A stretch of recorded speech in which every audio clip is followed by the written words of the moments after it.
What is inside the Earth? There are different parts to the Earth.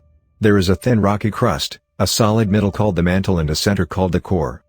The outer part of the core is liquid but the inner core is made of solid metal. At the center of the Earth is a huge metal ball called the inner core. It is 2,500 kilometers wide and is made mainly from iron, with some nickel. The ball has an incredible temperature of 6,000 degrees, hot enough to make the metals melt. They stay solid because other parts of the Earth push down heavily on them.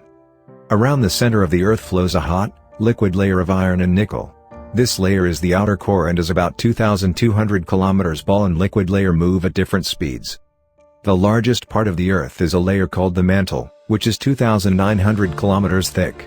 It lies between the core and the crust. Near the crust, the mantle is made of slow-moving rock. When you squeeze an open tube of toothpaste, the toothpaste moves a little like the rocks in the upper mantle.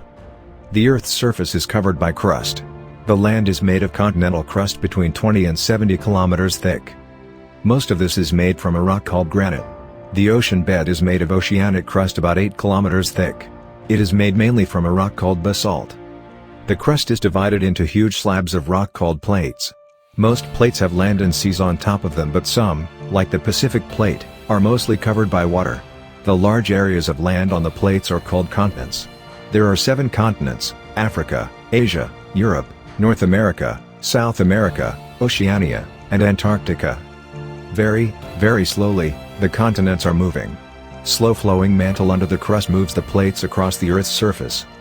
As the plates move, so do the continents. In some places, the plates push into each other. In others they move apart. North America is moving 3 centimeters away from Europe every year.